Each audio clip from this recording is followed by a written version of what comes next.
Ძალიან ბევრი რამ არ ვიცით თავად პლანეტა დედამიწის შესახებ, მაგალითად, ბევრს გონია, რომ დედამიწა იდეალურად მრგვალია, მაგრამ სიამდვილეში ეს ასე არ არის. ჩვენი დედამიწა ობლატური სფეროიდია, ანუ ის გავს ბურთს, რომელიც ზემოდან და ქვემოდან ოდნავ დაწნეხილია. ამიტომ ჩვენი პლანეტის შუა ნაწილი უფრო განიერია ვიდრე ორივე პოლუსთან. ჩვენი დედამიწის ეკვატორული დიამეტრი დაახლოებით 12754 კილომეტრია. ხოლო პოლარული დიამეტრი დაახლოებით 12711 კილომეტრია. პატარა ჩანს განსხვავება, მაგრამ დაფიქრდი. თითქმის 43 კილომეტრია სხვაობა. და ეს ყველაფერი არ არის. თელ მზის სისტემაში მხოლოდ დედამიწას აქვს ყველაზე მაღალი სიმკვრივე. ანუ დედამიწის შიგნით მასალები უფრო მჭიდროდ არის განლაგებული. შემდეგ მოდის პლანეტა მერკური. ჩვენი ფეხების ქვეშ პლანეტის თითოეული ფენა სხვადასხვანაირად მოძრაობს. დედამიწის ბირთვი, მანტია და ქერქი ერთსა და იმავე სიჩქარით არ ბრუნავენ. ეს ნიშნავს, რომ მათ აქვთ საკუთარი მოძრაობა პლანეტის შიგნით. და რაც უფრო გასაკვირია, დედამიწის ქერქის მთლიანი წონის თითქმის ნახევარი ჟანგბადია. მაგრამ ეს არ არის ის ჟანგბადი, რომელსაც სუნთქვა.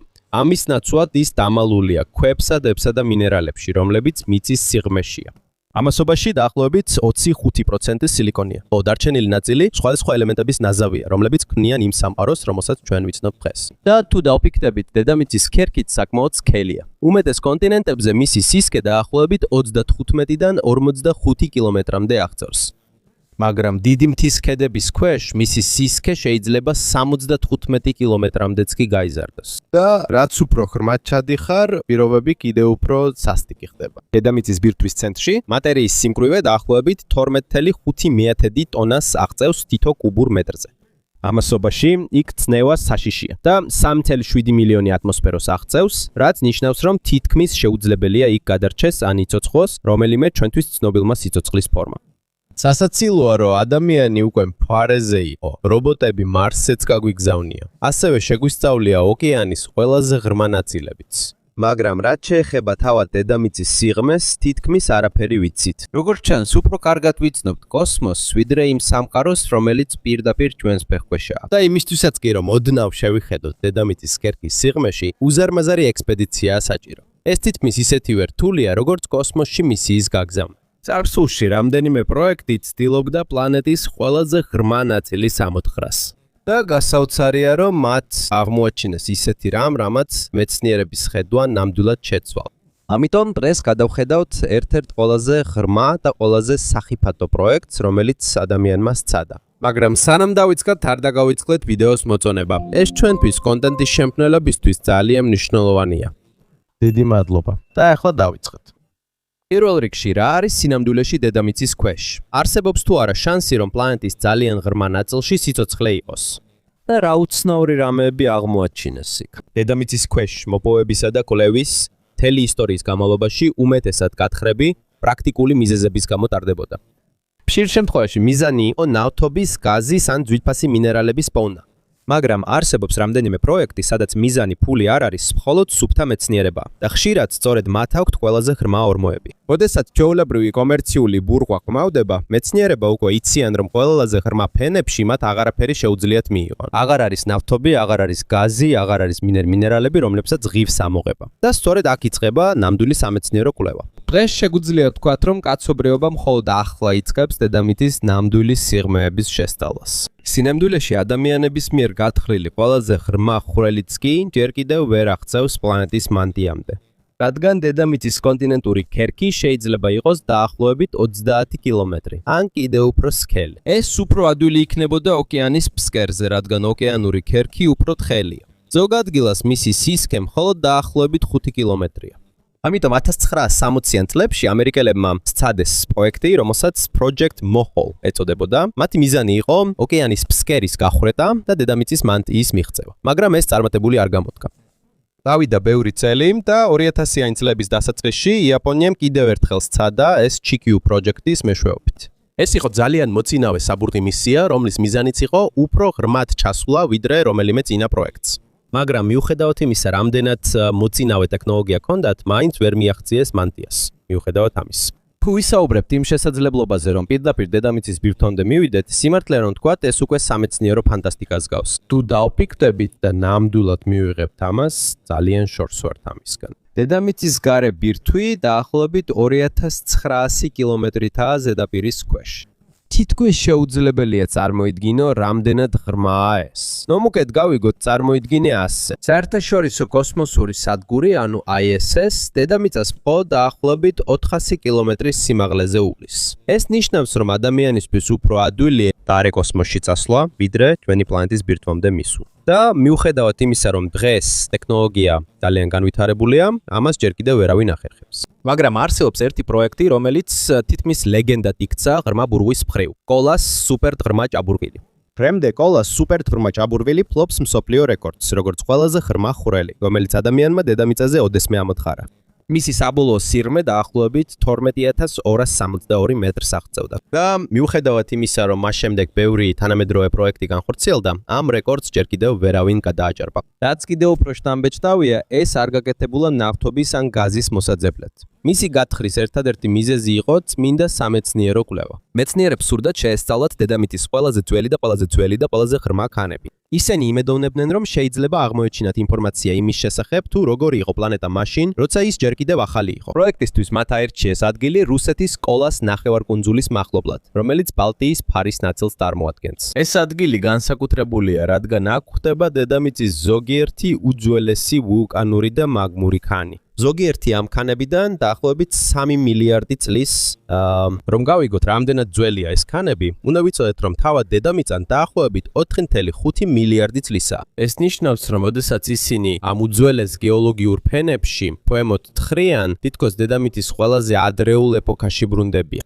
თითქოს დედამიწის ბავშვობაში იხედებიან. ბურბა დაიწყო 1970 წლის 24 მაისს და ეს სწრაფი პროცესი არ იყო. მათ 4 წელი დასჭირდათ, სანამ მიაღწიეს დაახლოებით 7273 მეტრის სიღრმეს. თავდაპირველად მათ გამოიყენეს საბურღი აღჭურვილობა, რომელიც ჩვეულებრივ გამოიყენება ნავთობისა და გაზის მოპოვებაში, მაგრამ ოპერაციის გაღრმავებისას მათ უფრო განვითარებული სისტემა დასჭირდათ. მათ დააყენეს ახალი ტურბინის საბურღი დანადგარი. ამ მოწყობილობაში მთლიანად საბურღი მილი არ ბრუნავს. მხოლოდ თავად საბურღი თავი ბრუნავს ბოლოში. ეს ძალიან მნიშვნელოვანია, რადგან სიღრმე ძალიან დიდია. მთელი საბურღის სისტემის წნევა და წონა უზარმაზარია. მათ მიერ გამოყენებული ტურბინა დაახლოებით 46 მეტრის სიგრძის იყო. მის ბოლოში იყო საბურღი თავი, რომლის დიამეტრიც დაახლოებით 214 მილიმეტრი იყო. მისი დიზაინიც განსხვავებულია. ის არ ანადგურებს მთელ ქვას. ამის ნაცვლად ის ტოვებს მყარ ნაწილს შუაში, რომელსაც ბირთვი ეწოდება. ამ ბირთვის დიამეტრი დაახლოებით 60 მილიმეტრია. ეს არის მთელი პროექტის ყველაზე მნიშვნელოვანი ნაწილი. იმის გამო, რომ ამ ქანის ნიმუშების საშუალებით მეცნიერები სწავლობენ დედამიწის შემადგენლობასა და ისტორიას, როცა ისინი უფრო და უფრო ღრმად ჩადიან. ტურბინის შიგნით არის სპეციალური მილი, რომელიც ზემოდან ქვემოთ გადის, რათა ამოიტანოს შეგროვებული ქვები მიწის ქვეშეთიდან. და რაც უფრო ღრმად მიდის ბურღვა, მით უფრო საშიში ხდება მთელი ოპერაცია. მთელი საბურღის სვეტი ბურღვის სითხესთან ერთად დაახლოებით 200 ტონას იწონის. და გაითვალისწინეთ, აქ სპეციალური მსუბუქი შენადნობის მილები გამოიყენეს.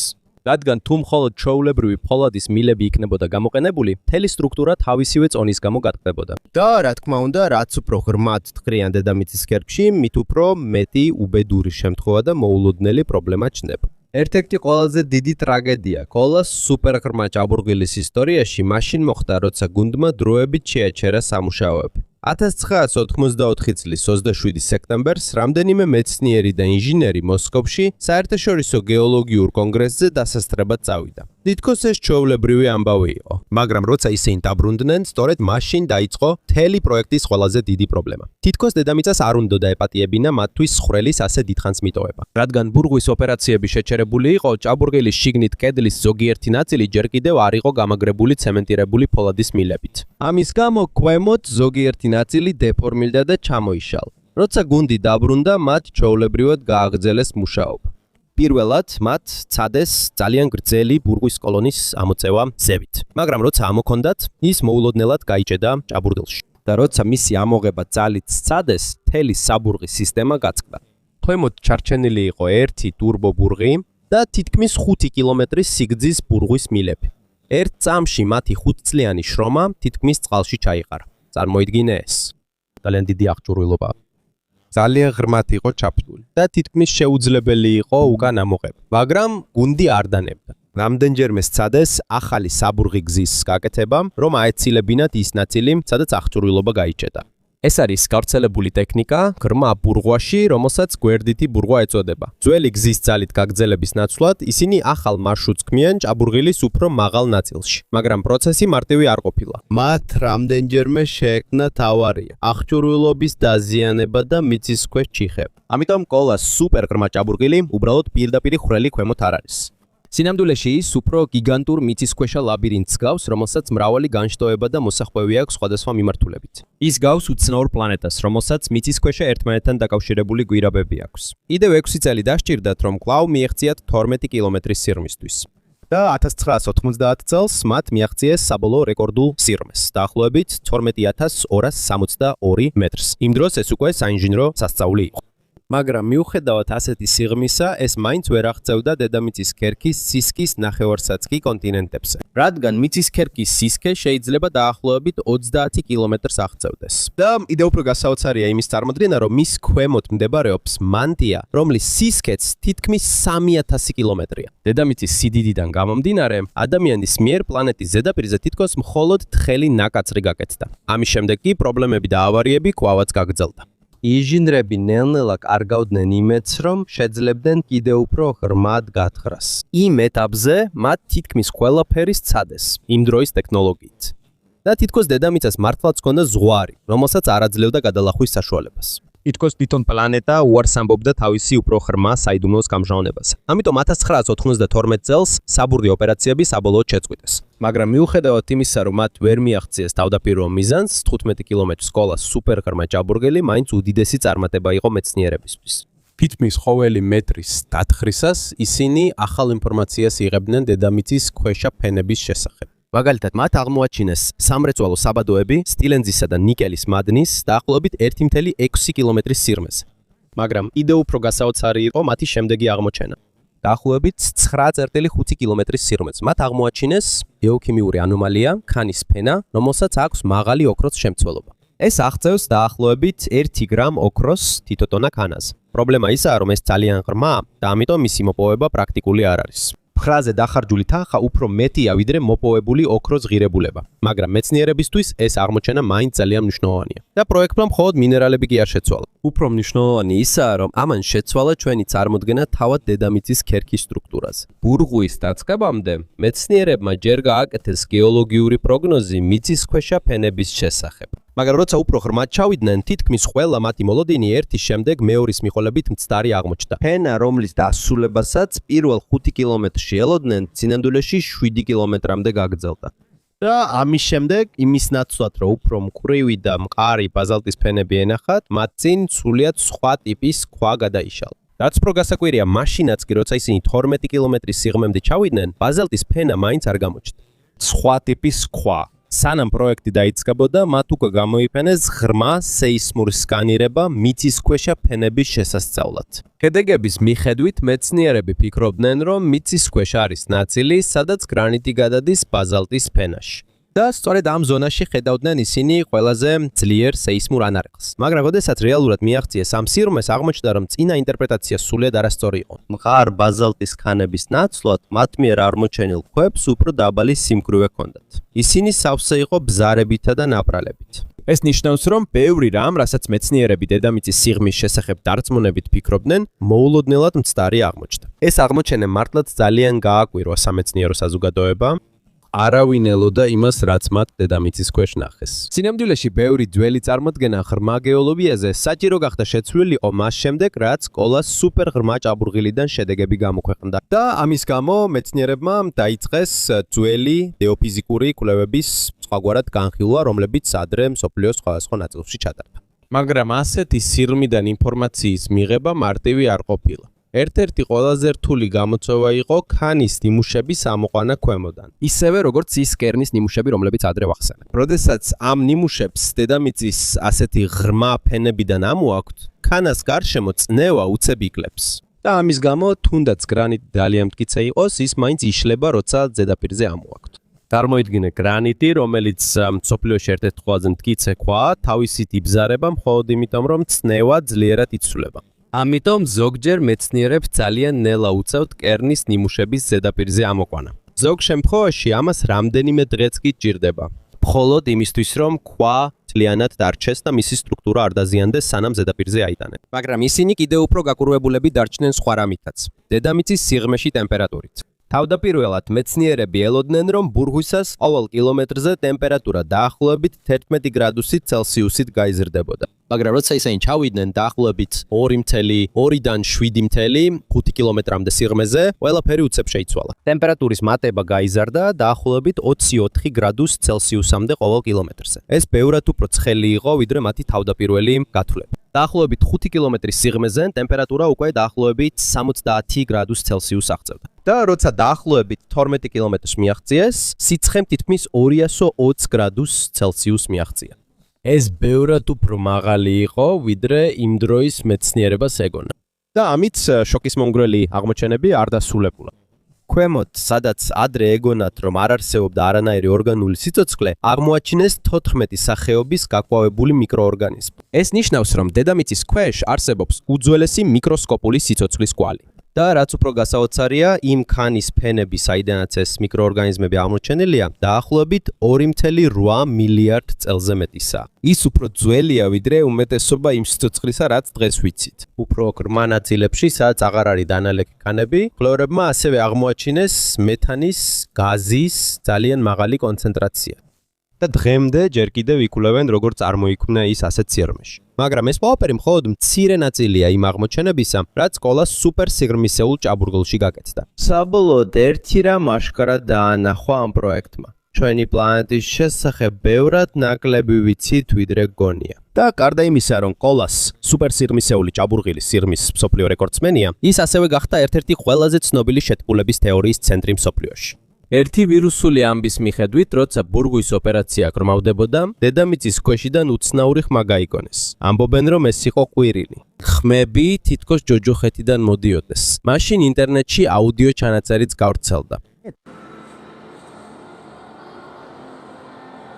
ამიტომაც სწრაფად გავრცელდა კონსპირაციული თეორია, რომ მეცნიერებმა შემთხვევით პირდაპირ ჯოჯოხეთამდე გათხარეს. მაგრამ სინამდვილეში ეს სიმართლე არ არის. ეს უბრალოდ დიდი ინტერნეტ მისტიფიკაცია იყო. პირველ რიგში კოლას სუპერბღმის ბურღვის მოწყობილობაზე მიკროფონები არ იყო დამაგრებული. იქ მხოლოდ სენსორები იყო, რომლებიც მიწის ქვეშ ვიბრაციებს, წნევას და სხვა გარემო ცვლილებებს ზომავდნენ. ეს არ გამოიყენებოდა რეალური ხმის ჩასაწერად, როგორც ჩვეულებრივი აუდიო ჩაწერა. ამიტომ ის ეგრეთ წოდებული ჯოჯოხეთის ყვირილი, რომელიც ინტერნეტში გავრცელდა, არ არსებობს სამეცნიერო მტკიცებულება, რომ ეს ნამდვილად კოლას სუპერბღმიდან მოდის. მეორეც, ყველაზე პირველი წყარო ამბის შესახებ, საბურღი დანადგარის ჯოჯოხეთში ჩასვლის შესახებ იყო ფინური გაზეთი. და აქ არის ერთი ძალიან მნიშვნელოვანი დეტალი. მათ სტატია გამოაქვეყნეს 1 აპრილს, ანუ ცვლელების დღეს. ეს ნიშნავს, რომ დიდი ალბათობით ეს თავიდანვე ხუმრობა ან პრანკი იყო. მაგრამ რადგან ამბავი სწრაფად გავრცელდა, ბევრმა ადამიანმა დაიჯერა და მთლიანი ისტორია შეთქმულების თეორიად აქცია. მაგრამ მიუხედავად იმისა, რომ ჯოჯოხეთის ხმების ისტორია ყალბია, კოლას სუპერსიღრმეში მართლაც მოხდა რამდენიმე უცნაური და ნამდვილი მოვლენა. და შესაძლებელია, სწორედ ეს გახდა ინსპირაცია მათთვის, ვინც ეს მისტიფიკაცია მოიფიქრა.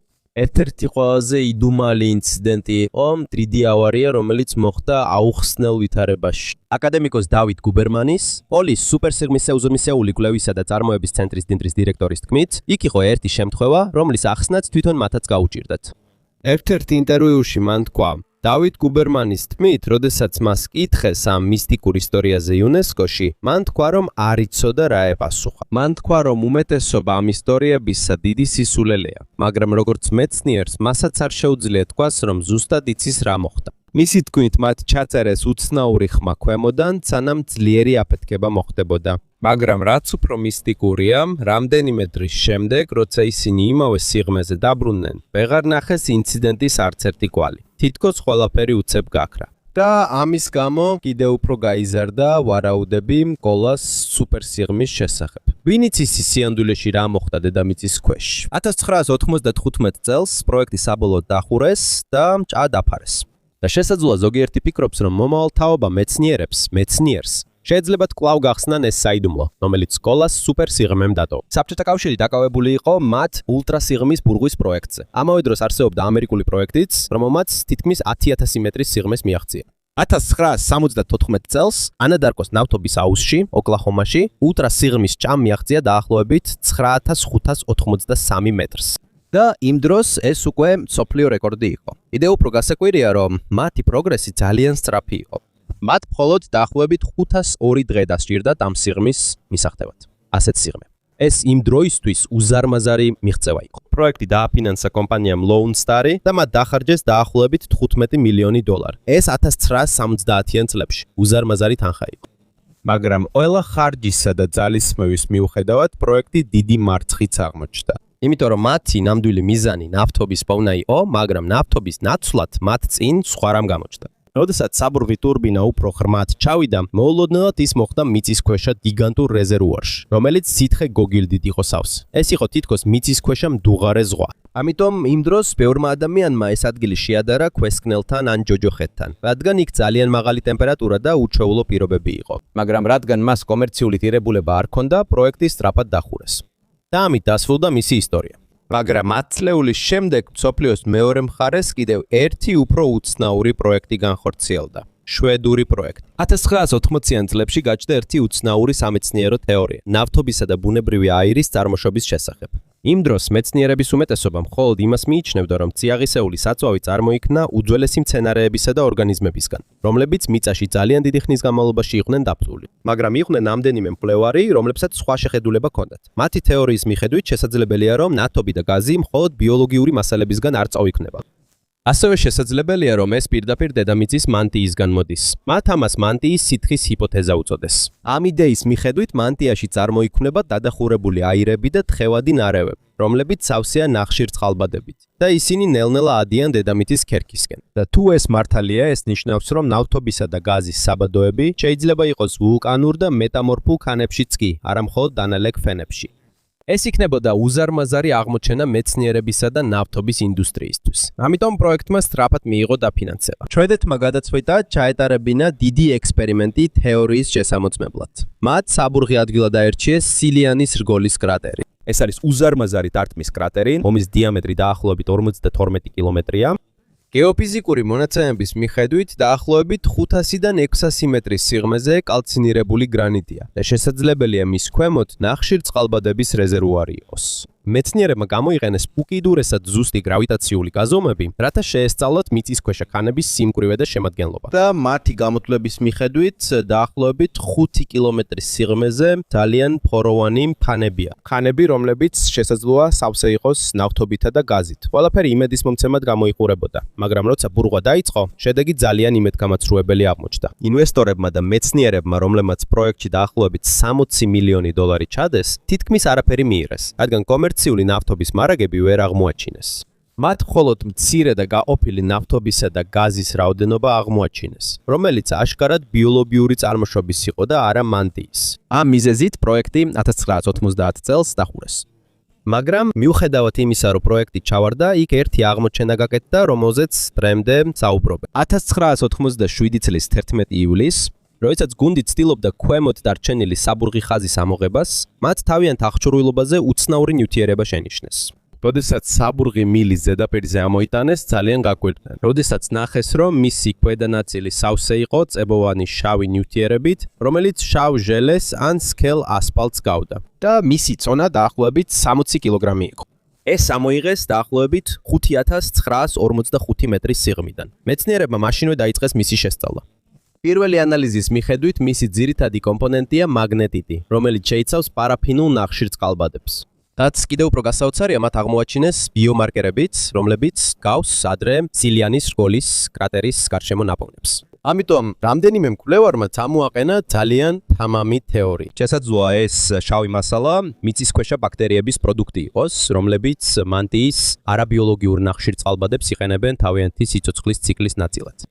თუ ეს დადასტურდება, ეს მსოფლიო სენსაცია იქნება, რადგან ეს შეიძლება შეცვალოს ჩვენი წარმოდგენა ნავთობის წარმოქმნასა და მიწისქვეშა სიცოცხლეზე. მაგრამ ყველა არ დაიჯერა ეს. ბევრი სკეპტიკოსი ეწინააღმდეგებოდა ამ თეორიას და რაც უფრო გრძელდებოდა გამოძიება, უფრო მარტივი ახსნა დაიწყო გამოჩენა. მეცნიერებმა გაიგეს, რომ ერთი კვირით ადრე, სანამ შავი ნივთიერება აღმოაჩენდნენ, საბურღი ჯგუფმა გამოიყენა სპეციალური ნაზავი, კომერციული სოდის, პოლიმერებისა და ბიოდეგრადირებადი ლუბრიკანტებისგან, რათა გაემარტივებინათ გაჭედილი საბურღის სტრინდის ამოღება იმავე სიღრმეზე. ქიმიური ნაზავის სისტემაში თითქმის 1 დღის განმავლობაში ტრიალებდა. ამის შემდეგ კი საბურღი მილი ისევ გაიჭედა. უფრო ღრმა ქიმიური ანალიზის შემდეგ გაირკვა, რომ იდუმალი შავი ჟელე არც მანტიისგან იყო წარმოშობილი და არც მიწისქვეშა ბაქტერიებისგან. ეს უბრალოდ ძლიერი ცნევის, სიცხის, ქიმიური რეაქციებისა და მექანიკური სტრესის შედეგად წარმოქმნილი პროდუქტია დედამიწის ქვეშ. ჩვეულებრივი ბიოდეგრადირებადი საფოხი მასალები, როდესაც აურიეს კაუსტიკური სოდა, დიზელის საწვავი და ადგილობრივი წყლის წყაროებიდან მიღებული ნახშირწყალბადები გადაიქცა უცნაურ ნივთიერებად, რასაც ისინი არ ელოდნენ. ამან უბრალოდ აჩვენა, რამდენად ექსტრემალურია პურია პირობები დედამიწის სიღრმეში. რადგან ძალიან მაღალი ცნევისა და სიცხის ქვეშ, თუნდაც ჩვეულებრივი მასალები შეიძლება გადაიქცეს ისეთ რამე, თითქოს ისინი ამ სამყაროდან აღარ არის.